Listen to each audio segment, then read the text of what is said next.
आहा ग्राम्य जीवन भी क्या जीवन है। ये भी ओवररेटेड है।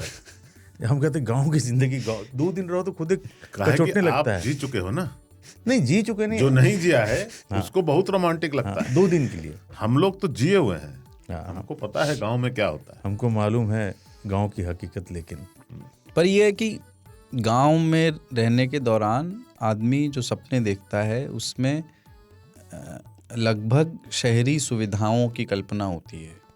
गाड़ी होगी, बड़ा घर होगा, उस घर में एसी होगी, है ना, मतलब वो सारी चीजें। और गांव में ये सारी चीजें हो चुकी, बिजली हाँ, हो होगी, चुकी हैं, कटती नहीं हाँ। होगी, कटती नहीं होगी, पानी पर 24 घंटे आता है। और शहर में जो लोग अच्छा कमा चुके हैं, कमा लिए हैं, उसमें से कुछ लोग, रामजी लंदन वाले में एक डायलॉग है तो उसको कहते हैं कि वहाँ चले जाओगे तो बहुत पैसा कमाओगे। बोले क्या फ़ायदा है ऐसी ज़िंदगी का जिसमें हमारे पास गाड़ी होगी और उस गाड़ी को हम अपने गांव में उसमें बैठ के नहीं चल पाएंगे।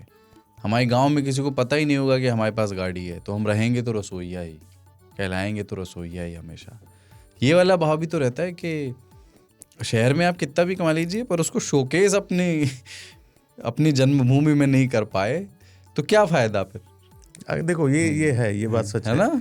अपन जैसे जब कोई भी चीज़ लेते हैं, स्पेशली कार, तो एक ट्रिप तो गांव का लगता है। इसलिए भी कि गाड़ी से चल रहे हैं, लोगों को पता होना चाहिए कि अपने पास भी नई गाड़ी ली है हमने। अब वो बात नहीं रही, अब नहीं रह गया। अब गांव में भी आपसे एक तुरम काम, हालांकि मैं हमेशा गाड़ी से जाता हूँ, पर अब वो बात नहीं रही। अब गांव और शहर के बीच में जो बड़ी खाई थी ना, वो कुछ हद तक पट गई है। दूसरा, गांव में कोई रहे नहीं, हाँ, सबने अपना अपना एक शहरी ठिकाना बना लिया है।